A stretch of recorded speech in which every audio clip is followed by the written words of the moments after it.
coming, it's coming. This suspenseful drama is adapted from the popular Korean manga, Light Shop, a suspenseful drama.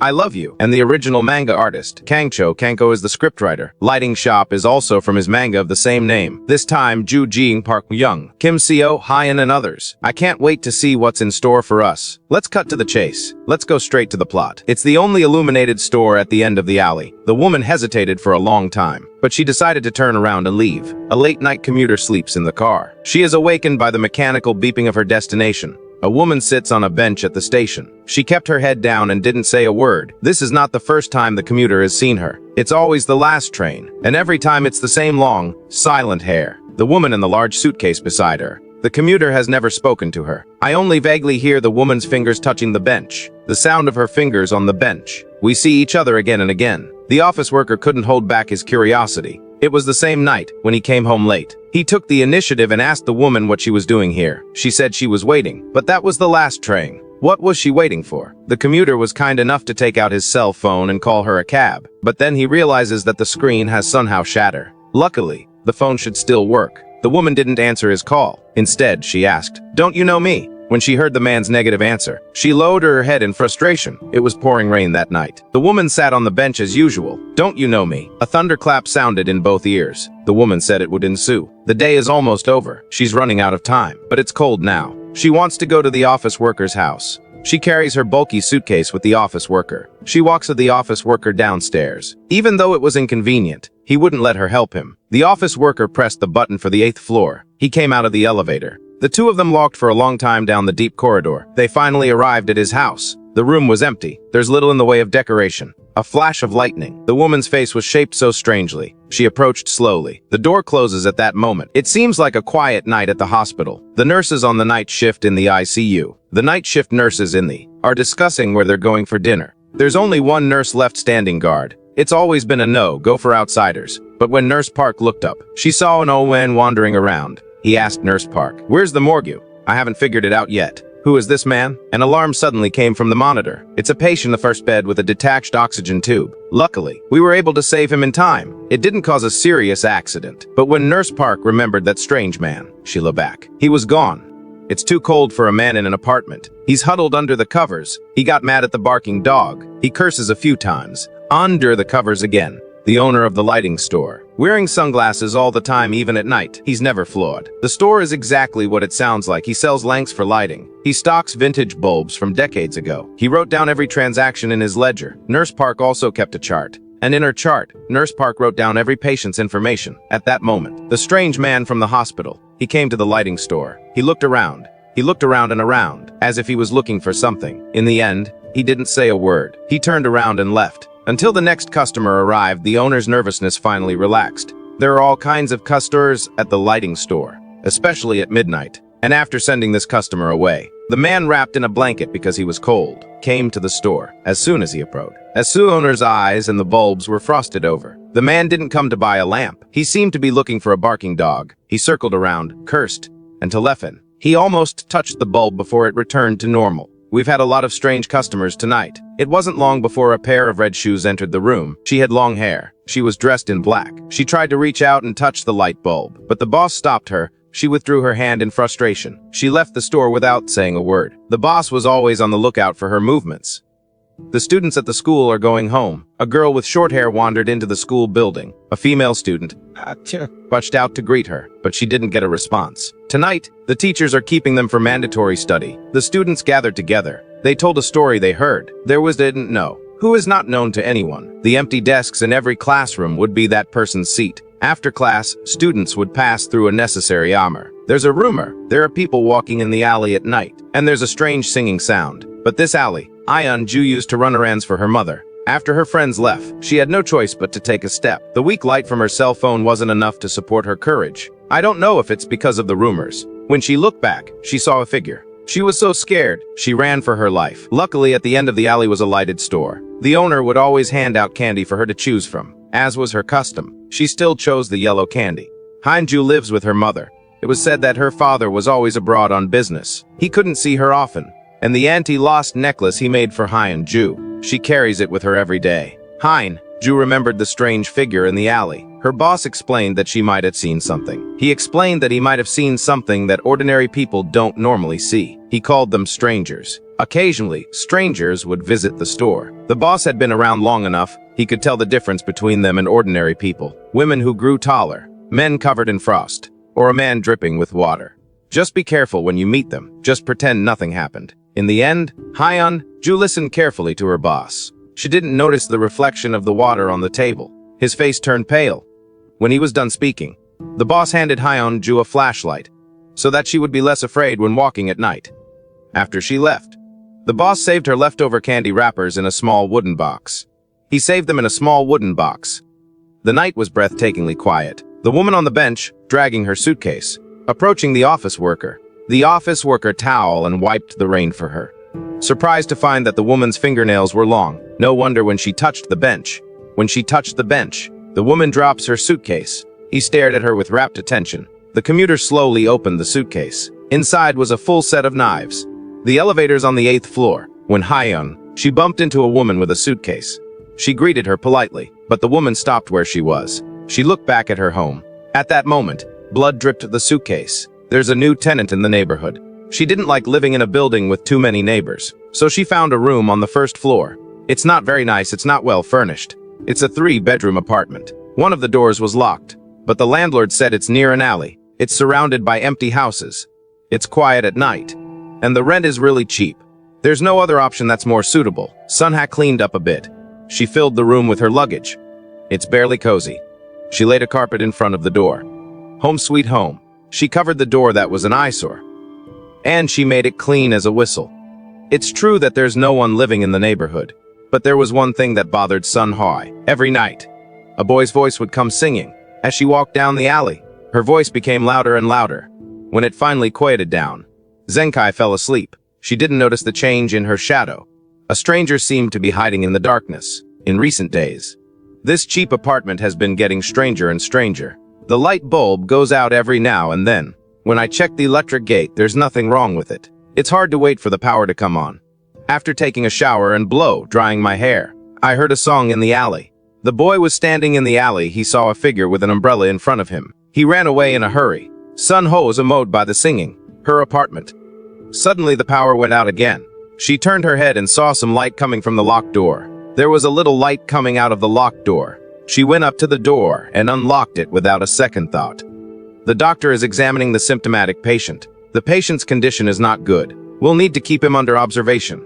Next to him is an alcoholic. He's got a severe case of catatonia. Because there are not enough beds, he was temporarily transferred to the ICU. There are many patients. Families are waiting outside the door. The doctor explained the next step is to rely on the patient's will to live. Seeing the desperate faces of the family members, Nurse Park has mixed feelings.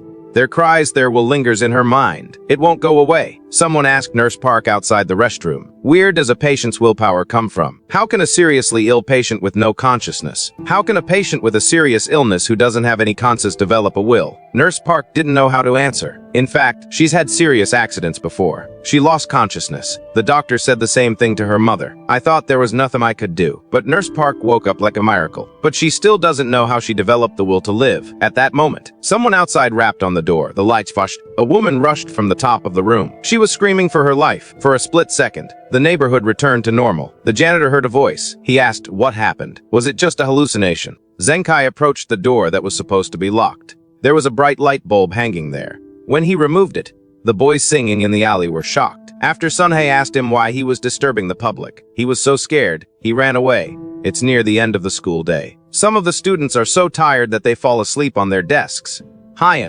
Joo tried to wake him up several times but didn't succeed. She had to walk home alone down the alley. She used the flashlight given to her by her boss to light up the path. Just as she entered the alley, she saw a woman in red high heels.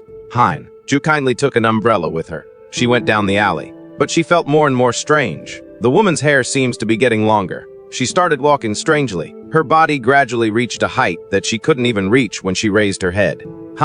Joo made an excuse to leave. When she turned around, the woman followed her with a twisted pace. The boss heard the screams and came out to check on her. He told Joo to go home first. Then he took off his glasses. The woman stopped where she was. After staring at her boss, she slowly returned to normal. At that moment, the sleeping student woke up. She looked back and saw a girl she had never seen before. There's a girl she's never seen before. A boy in the alley. He met a girl with a suitcase on the bench. She asked him if she could accompany her to the lighted store of the street. If she went there, she can go home. The lights in Sun Hoi's rented house are broken again. She can barely take a shower by flashlight. She was cleaning up the floor. She found a large amount of long hair, but she had short hair. At that moment, the only remaining light went out. The boy and the girl on the bench were just passing by. He told me why he was afraid of this room. That night, he saw another person's silhouette. He saw the figure of another person behind him. Sun Hai also felt the figure of a man protruding from the mirror. He felt like he was being watched every night. It turns out that the lights are always malfunctioning. It's because that is blocking the darkness. The girl on the bench tried to knock on the door. The boy took her hand, but she fell to the ground at the strange feeling at her fingers. The woman tells her there's no difference between them. Only then does the boy notice his twisted legs. He struggles to get up and run away, but realizes he can't get out of the alley. And Sun Hoi couldn't open the damn door. She smashed the window for help. The boy lies exhausted. Their cries echoed through the alley. A woman with a long chair just arrived at the lighting store. Then a man claiming to be a criminal police officer. He also came to the door. Just a month ago, Kyung Min was lit at apartment. She heard a knock at the door. She turned off the lamp. She turned off the lamp to make it look like no one was home. But the noise at the door became louder and louder. Kang Min screamed in a frenzy. She didn't calm down until she couldn't hear any more. She carefully opened the door. There was a pair of like eyes hiding in the corner, rushing toward him. The scene changes. A man in a weird hoodie. He boarded a bus from Seoul to Gangdong. When he was about to start, he went to call the driver. He dismissed all the passengers. He was arrested on charges of persecuting Kang Min, a woman living alone in a Cheondo-dong apartment. He was arrested for persecuting Kang Min, a woman living alone in a Cheondo-dong apartment, and for arson and extinguishing evidence. He looked up and saw a familiar figure in front of him. He was so shocked that he couldn't speak. The detective handed the prisoner over to the backup police. It's a strange night. I couldn't get the lighter to light. The detective's hands are covered in dirt. And the coffee vending machine stopped working. Nothing's going well. In the last few days, there've been so many accidents. We've been dealing with one case at a time. There's a new case coming up. A suspect has just been released. The suspect was released in a murder case of an elderly man.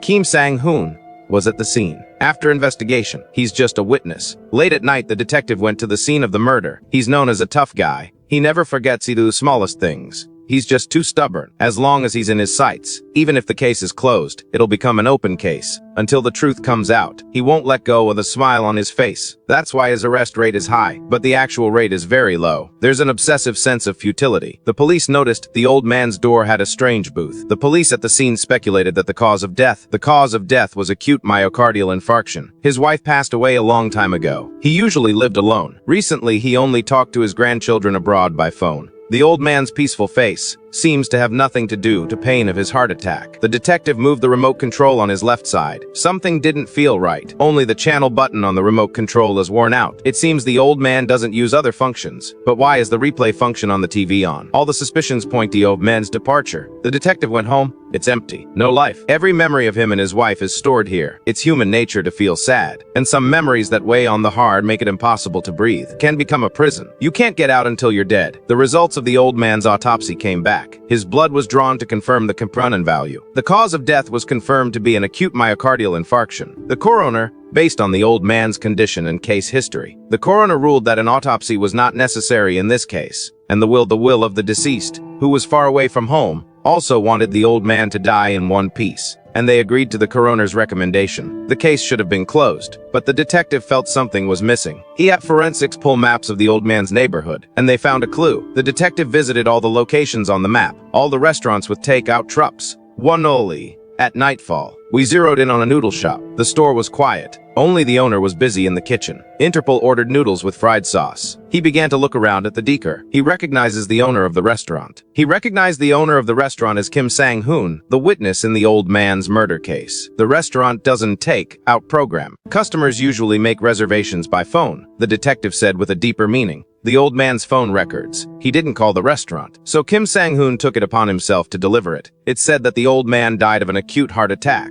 But in the eyes of the detective, there are a lot of suspicions. One is that he didn't die peacefully. 2 old man never used the replay function. 3 the old man right-handed, but the remote control at the scene was on his left hand. 4 the house that coincides with the take-it phase. Old man's face has what looks like old man's marks. It's actually the sauce from the fried noodles. Of course, Kim Sang-hoon had to pretend he didn't understand. The police can't arrest him. He had to say that he'll be watching him all the time. He'll be watching him all the time. 1 month later, the police arrest him on the street for buying cars. Kim Sang-hoon, who was chasing after a woman. But when he saw the woman's face, he was shocked. Isn't that Kang Min, who died in an arson attack a month ago? Kim Sang-hoon screamed that this woman shouldn't be here. He rushed forward. The detective who subdued him again realized. Kim Sang-hoon's eyes were like an owl. After that, the detective came to the lighting store. After confirming with the owner. After checking with the owner, he didn't see Kim Sang-hoon. He also noticed that the bench girl was about to leave. Her suitcase was dripping blood. The bench woman explained that at the latest day, the detective didn't suspect anything. She put on a jacket to protect her from the rain. At the same time, Joo was in the middle of her run. She remembered that she hadn't bought the light bulb that her mother wanted. When she turned back, she passed by the bench woman. But because the boss was entertaining, the police had no time for him. He could only leave in a hurry. The light bulbs in the store were flickering, as if it was a sign of things to come. He went back to Taiping Street when he at the Regional Emergency Medical Center. She worked with an assistant to groom the deceased. She heard a noise from someone who was supposed to be there. She was scared out of her wits. And the undertaker told her, there's a lot of gas escaping from the body when the deceased leaves. It's a normal phenomenon. They bowed solemnly to the deceased. Then they stuffed her mouth with cotton to prevent the odor from spreading and to keep the face of the deceased intact. In fact, there's a secret in the mortuary that no one has ever told. He can hear the voices of the deceased. Every time he sends them away, he would advise them to let go of their attachment to time. The dead are also afraid of the dark, and then they sigh when they're pushed into the morgue. And the undertaker would always say, they will soon go to a pleasant and cozy place and forget all the bad memories of the world. After that, all that's left is the spit in the morgue. This time, the deceased's name is Vicky Chung. Nurse Park also works at the medical center. She parked her car in the basement as usual, but she always felt like somebody followed her. Waiting for the elevator, an older man with black shoes approached. He was standing in the corner of the elevator. He was covered in water but wouldn't press the elevator. He just said he was going to the 8th floor. But that's where Nurse Park works in the ICU. At this hour of the night, visitation has already been canceled. Why is he going to 8th floor? He didn't answer. Ask him. Are there a lot of accidents upstairs? Will they still wake up? Nurse Park told him. It depends on the patient's will. When he heard that, he closed his eyes tightly. His face was full of pain. A trail of water spreads. The water suddenly reached his feet. Water is dripping from his body. The elevator is out of order. The light flickers in the blink of an eye. The ladybird is suddenly caught in the current. When he was about to be suffocated, the elevator reaches the 8th floor. Everything was back to normal, but she was the only one caught on the surveillance camera. I've been working in hospitals for a long time. I've seen a lot of things. This small difference doesn't affect Bleach's mood. She put a headset in a patient's ear. On the instructions of the head nurse, 2 more car accident patients came in. The detective is in the lighting store. He asked the owner if he saw a man who looks like Kim Sang-hoon. Have you seen a man named Kim Sang-hoon? He has strange eyes, like an owl. Maybe it's more like a cat's eyes. At that moment, the detective's eyes changed. He calmed down. He continued to ask questions. The boss asked the detective why did he find this place. The nurses are complaining because of the big car accident not long ago. There's not enough staff now. There are not enough beds. The patient with alcohol poisoning is getting better. He'll be moved to the general ward. Seeing the way he's frozen, Nurse Park had an idea. Alcoholics are often delirious, yelling about dirt falling everywhere. It's like they're talking to someone they can't see. In severe cases, there's usually a lookout. Poor thinking skills. They can distinguish between space and people. They also experience hallucinations. So who is the person in her hallucinations? Actually, that person, Nurse Park saw too in a major accident. He got his life back. Since then, he's seen a lot of people. Strangers who shouldn't exist. They look like normal people. You can't tell unless you look closely. The man on the 8th floor. He owes a huge loan. He was thrown into the ground alive by his creditors. He's hovering between life and death. He doesn't seem to know where he should go. So Nurse Park cleaned the ear canal of the man lying on the bed, cleaned out his ear canals, and put on the headphones, just like when he lost consciousness. When Hyun-joo came home, she bumped into the bench girl, thinking that he met her on the 8th floor of the apartment. She wasn't alert. The bench woman asked her, "What do you buy light bulbs for your mother every day?" Then she remembers that her mother is still waiting at home. She said goodbye, hurry. On the playground below the apartment, there's a man looking around. Says a dog is barking. He can't sleep because of the barking. Hyun-joo shines a flashlight. His body is covered with frost. He doesn't look like a normal person at all. The man didn't seem to want to get involved. He asked him a few questions and left with the book. A patient with symptoms has regained signs of life. He's been on the verge of death several times. What's keeping him alive? There's Park said. Maybe the so-called will. Maybe the so-called will doesn't just come from him. The benchwoman and the office worker. The frosty man. The uncle who owes a huge loan. Shimo Kai, who can't get out of his apartment. And the boy who fell in the alley. They all seem to hear the same voice. It turns out that every one of them are all patients in the 8th floor ICU. At the same time, Hyun-joo ran back to the 8th floor of the apartment. The trash can is filled with light bulbs he bought. Her mother always leaves the lights on when she's at home. She didn't say a word. After listening to Hyun-joo's chatter, mother and daughter hugged each other tightly. Hyun-joo smelled the scent of flowers on her mother's body, and that scent came from the funeral. No one noticed. Outside the door, the bench girl is peeping. This is the content of Light Shop episodes 1-4. The original series was updated weekly and will be explained as soon as it comes out. Now it's known that most of the timeline has been messed up. The people who appear in the lighting shop, almost all of them are patients in the ICU. If you haven't read the source material, it may be a little confusing, but all the buildup. It's all about bringing all the pieces to bring all the pieces together.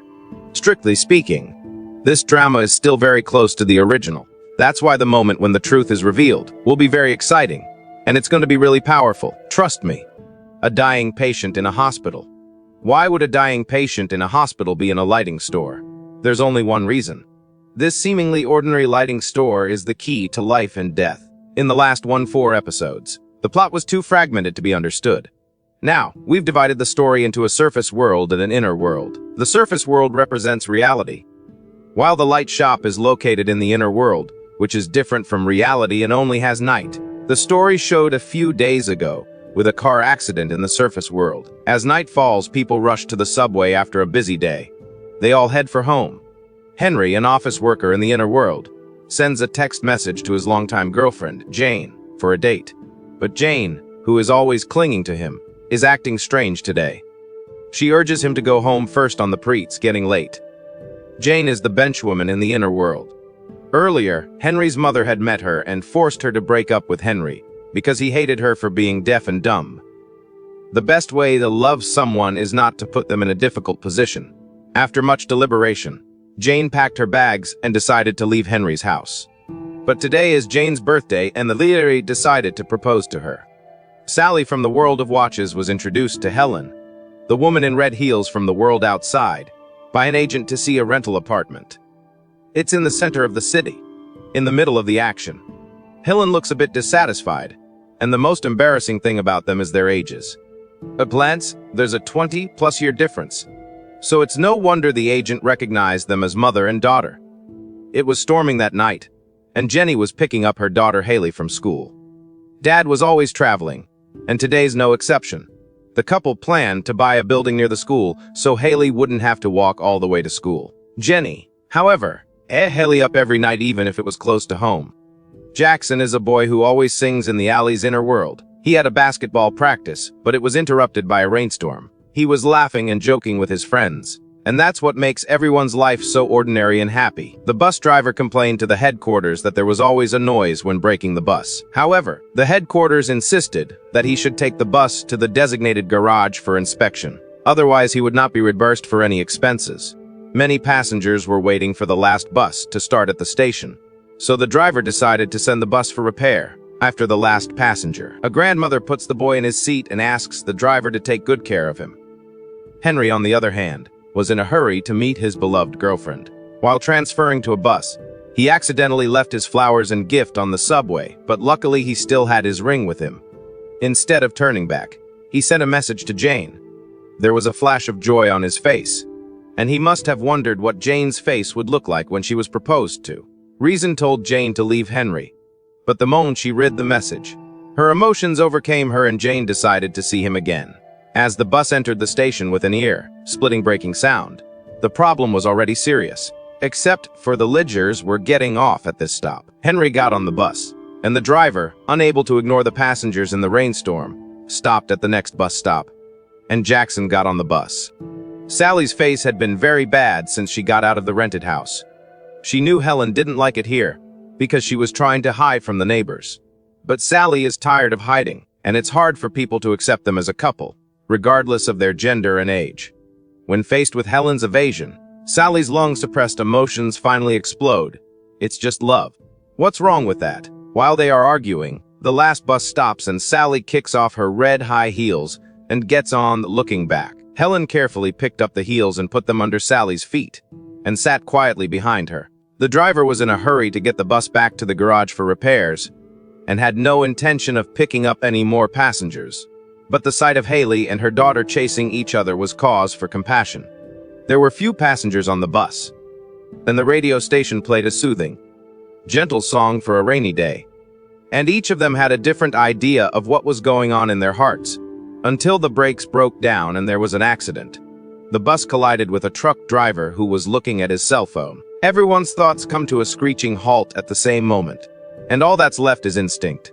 Henry tries to grab his cell phone, but does he still want to tell Jane that he's safe? Hyeon is in a crisis situation. She is helping each other. Although our love for each other can't be seen in the light of day, but our actions can prove that your life is more important than mine. Jenny subconsciously hugged Haley. No doubt this is a mother's instinct, but also the qualification to live to her daughter. The bus broke through the guardrail on the bridge and plunged into the sea. Jane was on her way to the station when she texted back that she missed him and looked up to steal a glimpse of the tragedy. She anxiously dialed for help, but being deaf and mute, they couldn't understand her stammering. The passengers were almost unconscious as the bus plunged into the sea, and Henry didn't see the last text message he received. Jackson used the basketball to lift the boy out of the water before he passed out. Moments later, police and ambulances arrived and took everyone to the hospital. The boy was the first to be rescued and is not in critical condition. Henry's injuries were so severe that his back completely broken. The driver had inhaled so much seawater that his stomach swelled up like a basketball. Helen held Sally in her arms and couldn't get away from her even when she was wheeled into the operating room. The rain was pouring down, and the sound of police cars and ambulances was deafening. Jane couldn't hear, couldn't speak, was so quiet that only despair remained in her heart. The last thing the waiting family wanted to see was a patient with a white cloth over her face being wheeled out of the operating room, symbolizing the loss of a life. The bus driver could not be revived, and his wife stumbled after him. Jackson suffered a severe fracture and has not regained consciousness. Haley's father arrived from out of town with both bad news and good news. His wife, Jenny, had been killed in the accident, but Haley might still be alive. Sally is not out of danger and is accompanied by her parents to the ICU, but Helen, who she loves, has a white sheet over her face, and they can't even say goodbye. The last couple waiting anxiously were Henry's parents. The police found a cell phone on the salvage bus. Jane had been lucky that Henry might not have been on the bus. She fooled herself into calling until she received a hateful text from Henry's mother saying that he died because of her. Her hope of survival was gone. Henry was seriously injured but in stable condition and was taken to the ICU for treatment. The husband blamed his wife, his harsh things to Jane. She wanted to send a text message to tell her she was safe, but instead she received a farewell letter from Jane, saying she'd gone to Henry's place. The rope was toted by her body, and she was vaguely aware of her cell phone on the table. Jane realized that Henry was still alive, but it was too late. She desperately tried to grab the rope around her neck. She breaks her nails with the force, which is why she appears in Inner World as an anti-nail. Countless people who've had near-death experiences share the same trait. They've seen a dark tunnel with a bright light at the end, and that's the Light Shop. In Korea, there is a funeral culture that has been passed down since ancient times. 3-day burial. In case the deceased may come back to life, their bodies are left for 3 days as a final benefit to the deceased. This is the last benefit for the deceased, and also he has only 3 days left to live. When Jane and Henry were in love, they used to sit on the bench at the station to pick up Henry from work. He smiled and waved his hand at her. Every time he waved his hand, he was telling her that he loved her. In the inner world, the deceased repeat the days of the surface world. Jane still waits in front of the station. She looks at the strange hands and remembers the sweet moments when they were together. She tapped on the bench with some knees. Would her lover accept her like this? Jane opened her mouth, deaf from birth, and miraculously she could hear and speak. And the first word out of her mouth was her lover's name. The last train pulled into the parking lot and the familiar face was there again. But Jane was disappointed, because Henry no longer remembered who Jane was. He walks slowly down the path ahead, but falls to the ground because of his back injury. Surface World has a staff to organize the deceased Jane's belongings, during which they always feel that there is something strange in the innermost bedroom. And listen carefully, and there is also a strange sound. The old master realized that the living person is back, and without saying a word, pulled the apprentice to leave. The figure in the bedroom seemed to be suing something. There was someone waiting at the Inner World station at night, and she had a suitcase with her. This time Henry still didn't remember who she was and collapsed on the path in front of her, just like last night. There was only a couple left in the movie theater at Surface World, and the girl heard some strange noises. Looking back, she saw a long-haired woman with a huge suitcase beside her, and when she got out to check it out, everything was back to normal. After she left in shock, Jane's hands began to fly as if she were stitching up Henry's wound. And so on and so forth, until that night when the rain poured down. The 3-day funeral of the deceased was coming to an end, and she had no time left. At that moment, the freezer containing body and surface world suddenly wouldn't open. It was raining heavily in the inner world, and the detective stayed in the light shop for a long time. The owner serves him coffee, then watches his movements through sunglasses. After their conversation, the two of them turned the topic to family. They learned that the detective and his wife a love child, a daughter, but an accident prevented her from seeing the world.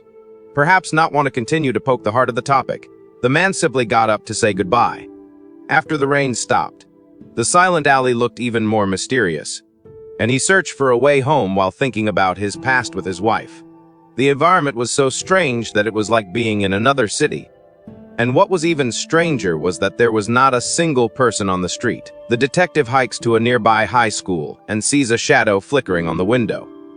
When he follows it, the classroom's empty again. The lockers in the back rows were labeled with strange names: baby, wish, love, and daylight. These words once again brought the detective's mind back to the time when the couple had lost their child in an accident, and the detective seemed unable to do anything but apologize over and over again. He ran through the unfamiliar world over and over again, never slowing down even when he passed the light shop.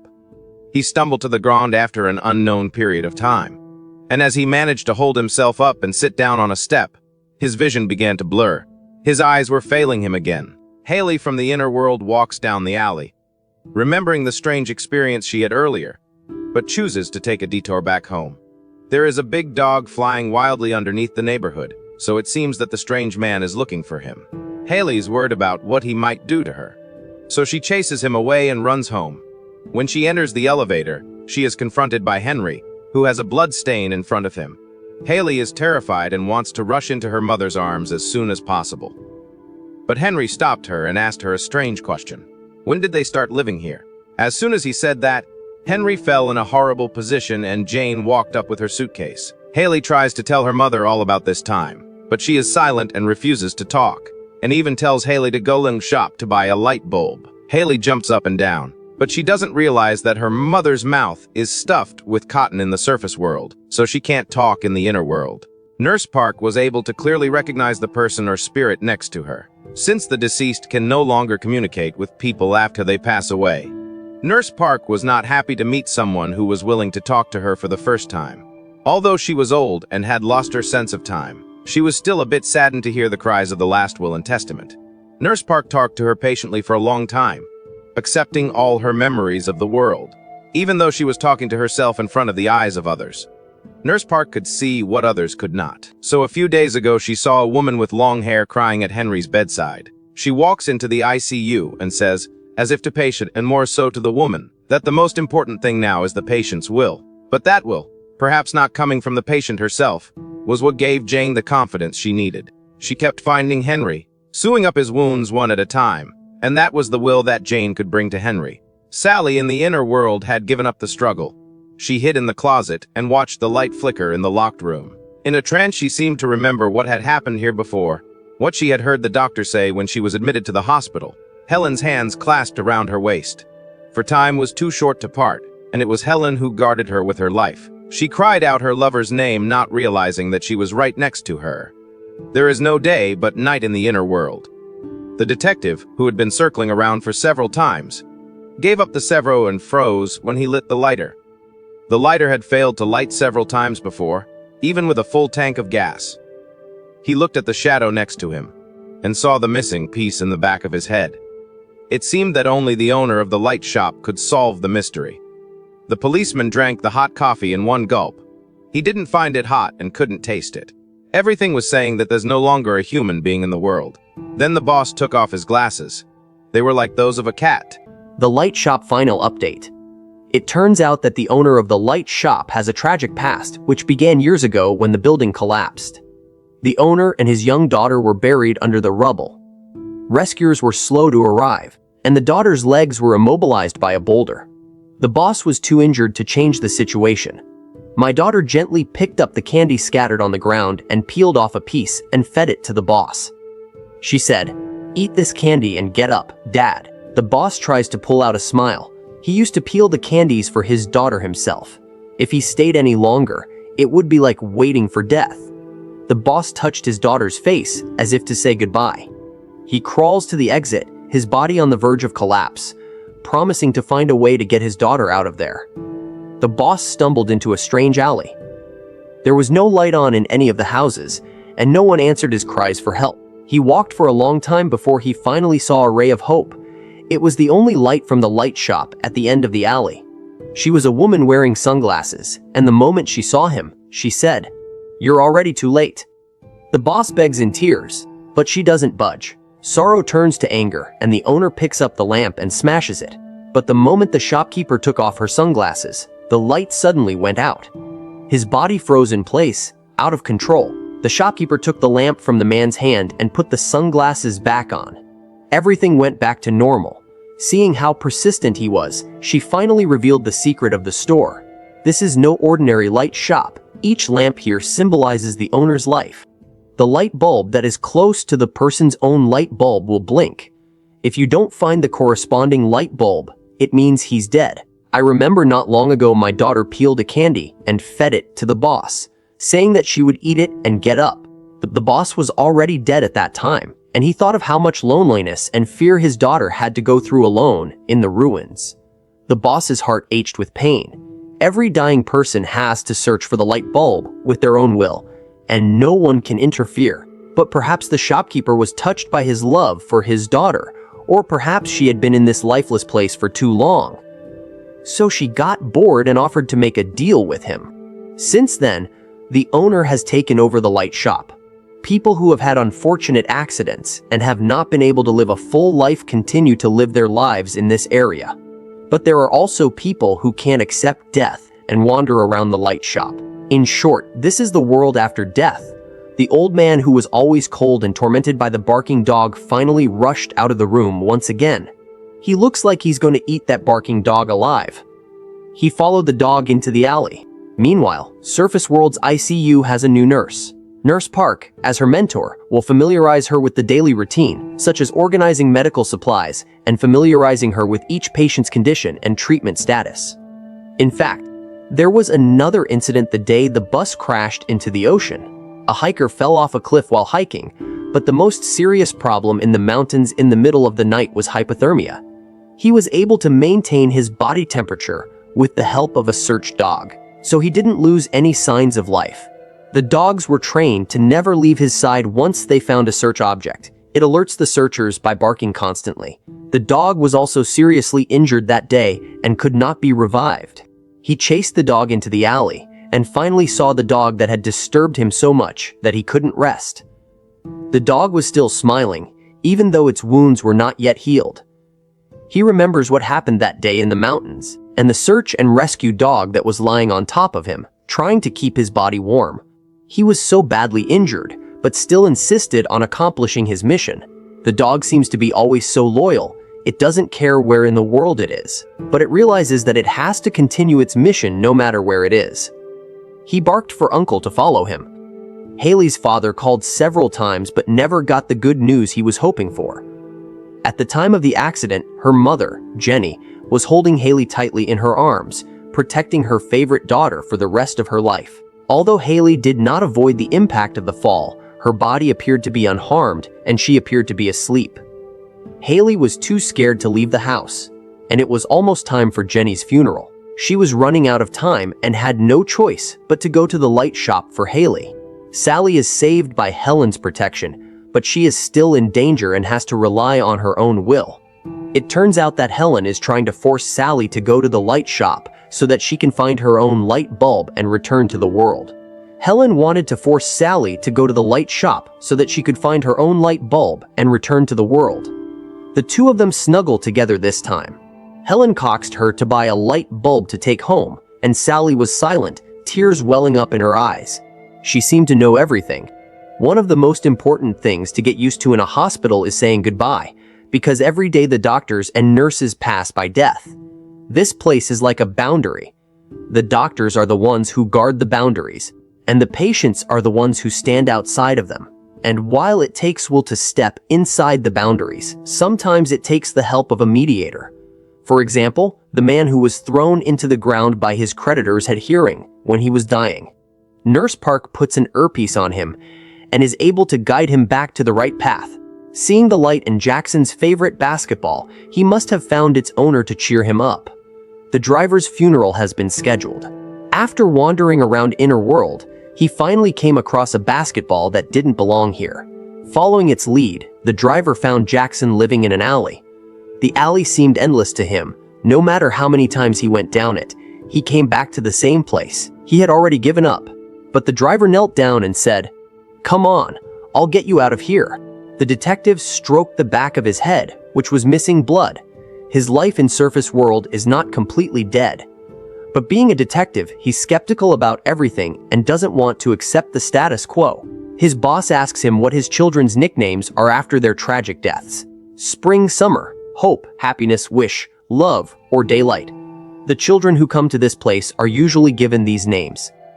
The detective saw his daughter nicknamed Daylight in the locker. Her death was just a change of world. That's the best consolation for the detective.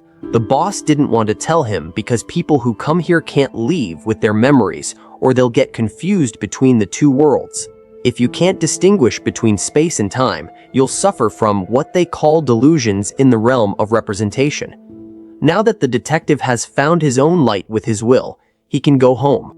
At that moment, the detective in the hospital bed reacted, and Nurse Park in the ICU contacted his attending physician in a flash. He finally woke up. Uncle followed the search dogs all the way to the light shop. The owner tried to open his mouth several times, but the dog interrupted him. The dog guided him to the light bulb. The driver stumbles out of the alley with Jackson on his back and learns from him that there is a woman living in the alley. Sally didn't know how long she had been walking. The driver's steps were heavy. By now, we can see the light shop in the camera, and the rest of the way is for Jackson to walk on his own. Before leaving, the driver stops him and tells him he's sorry because he caused the accident. Under the driver's watchful eye, Jackson walks into the light shop and touches the only light bulb that blinks for him. It was his light, and he could go home. And the Redeemer still lingers in the world. A man on a viaduct had a near miss trying to avoid a pedestrian. He stopped his car to look and saw that there was no one there at the barricade. After he left, the familiar voice rang out again. It's Jane, who's been doing this for Henry several times a day, sewing up Henry's wounds. But when he woke up, Henry still couldn't remember anything. Jane's compartment in the morgue is still inaccessible. She was running out of time, and her efforts seemed futile. Jane couldn't stand it any longer. She walked out on the highway and stopped the bus. She rushed up to Henry and asked why he didn't remember her. Was it because he didn't love her enough? Henry was at a loss for words. Jane, desperate, rips off his jacket to reveal a gaping wound around his waist. In Jane's heartbreaking cries, Henry gradually remembered what happened. He asked over and over again what he should do. Whether the tears fell from the guilt of not remembering his girlfriend for a while, or from the fear and regret of the tragic death. Did he really love Jane? The driver found Sally's house in the alley. The window was opened by Helen, who had stayed in the world forever. He apologized for being late, for knowing there was something wrong with the brakes, but choosing to go back to the office to save money on repairs, which ultimately led to an irreversible situation. Helen tells him that human beings are not immune to accidents, but that everyone is just unlucky, so he doesn't have to take all the blame on him. But he's the cause of all this, and he has to find closure in this world. The next person to leave is Haley, who lives in a nearby apartment. On the way, the driver meets Jenny, who is on her way to the light shop, where he falls to his knees and begs for forgiveness. Jenny, unable to speak with her mouth full of cotton, points out the building behind her and continues on her way. Jenny didn't stop for a second. She arrived at the light shop. The first thing she does is pull out Haley's lost chain. The owner recognized her as Haley's mother, but the light shop has strict rules. Even real family members can't be accommodated, and they have to find the light bulb themselves of their own free will. Jenny is desperate and grabs her boss by the collar. To deal with the restless spirits, the boss takes off his sunglasses and tries to deter them with his eyes. But when she saw the boss's face, Jenny froze. She couldn't speak or spit out cotton and kept patting her chest. Seeing that the boss still didn't understand her intention, Jenny took the candy wrapper from the box and put it in his hand, then pulled it to her mouth. She peeled off another candy and fed it to the boss. It was as if he suddenly realized that this woman was the most precious person in his life. She is his daughter, Jenny, whom he has longed for, and whom he has even risked imprisoning his own life in exchange for a light bulb to keep her safe. After not being able to wait for her mother for a long time, Haley cleaned up the pieces of the light bulb in her house. When she goes downstairs to take out the trash, she wonders why the aunt in the elevator can't see her. The driver, exhausted from climbing up the stairs outside the apartment, explains why Haley is here. She thought back to her life and wondered why she was always ignored by her teachers and never listened to by her friends. It's not that she's ostracized, it's that no one sees her at all. It's a place different from her life. And the only way back to the real world is the light shop. Jenny got Haley's light bulb from her boss, but she wouldn't take it with her hands clenched. Haley said, "I can't live with you. I want to live with you." How could a mother not want to? But she'd already felt the pain of losing a loved one once. The second time would undoubtedly make it worse, but a parent only wants one thing, for their child to be safe. So even if they are separated, even if they will never see each other again, as long as their child is safe, it is worth it. The moment the light appeared, the driver also closed his eyes. He had finally accomplished his mission. Sally and Helen hugged and said goodbye in their red heels. They had tears in their eyes, but they couldn't say anything. The road to the light shop was long, but the thought of being separated from the love of their life suddenly made it short. So short that we reached our destination in a blink of an eye. Sally enters the store and looks around, finding her light bulb without any trouble. Meanwhile, in reality, Sally was responding, but when the doctors checked her condition, the monitor let out a long, shrill beep. It's a world where people live, no matter where they are. It's the same as the real world, but it's also different. What's the point of living if you can't be with your lover if you go back to the real world? Sally let go of the light bulb gently and threw it away. The light bulb shattered, but those who love each other can stay together.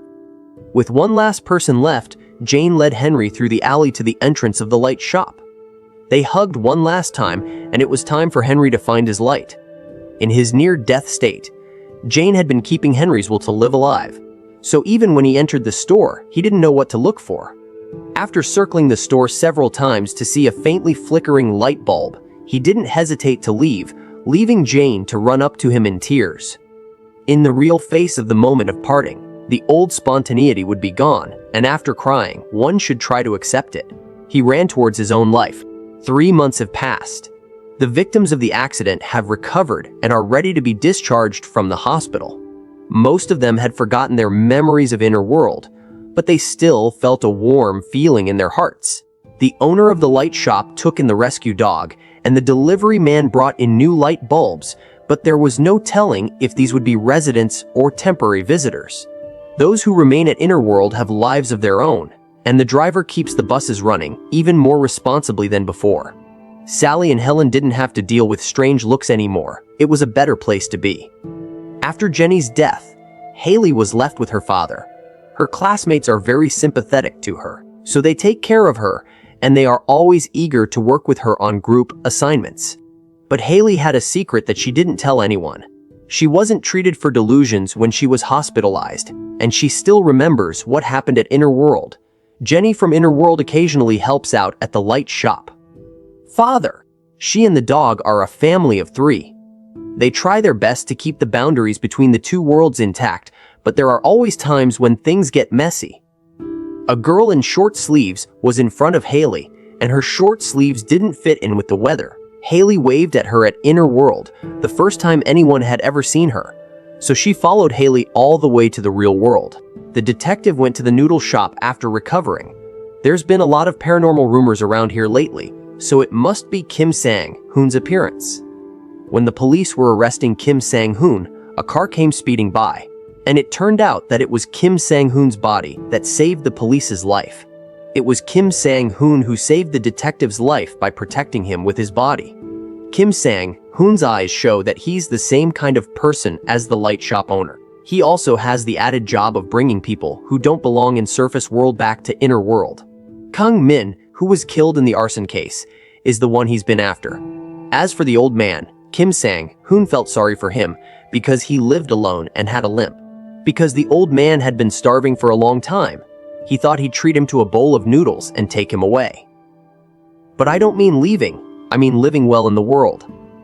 The detective's eyes are really different and observant, and he can see things that other people can't see. Kim Sang-hoon asks him if he'd like to take over his job, but it's a very difficult job with a lot of open cases. But isn't that what the detective has been doing all along? Nurse Park was returning to work at the hospital when she encountered a fierce man.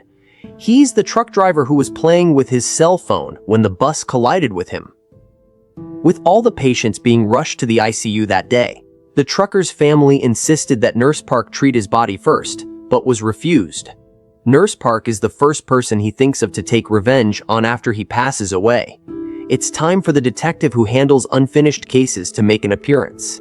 Henry was not recovering well, and even with the delusion therapy, he was still feeling very confused. He doesn't even remember that Jane is dead. Doctors advised him to change his environment and clean up what he had to, and the first thing he threw away was his cell phone, which held fond memories of Jane. He seems more concerned about his inability to live a normal life than Jane's departure. The Undertaker is ready for Jane to go where she belongs, but she still has an obsession with why Henry can't remember her. She is sad and frustrated, but a spirit with an obsession can never leave. You can't leave. Henry got a new cell phone that day, and his colleagues were clamoring to prepare a celebration party for him. When he got back to his new apartment, the sensor light in the hallway went out. He waved his hand like he waved at Jane when he was in love with her, and Jane came back to him. The man who betrayed his true heart had to swallow 10,000 needles, and Jane took revenge on her with a vengeance. Compared to the other version of Light Shop, this version is very close to the original. I don't know why there's such a big difference between the 2 versions, even though both are written by Kang Choi. In terms of timeline and the story of each character, this version is very close to the original manga. The beginning looks scary, but in fact the theme is warm. The storyline will be very confusing, but this is also the original masterpiece. I was in tears by the end of the book. I cried once when I watched the manga, but I didn't expect to cry again when I watched this episode. Not only Light Shop, but I Love You, Moving, and Neighborhood have all been remade into dramas and movies by original comic book artist Ginger Grass. As the story is good, the remake will not be bad either. Kanko is a popular comic book artist on the internet, and he deserves to be called that.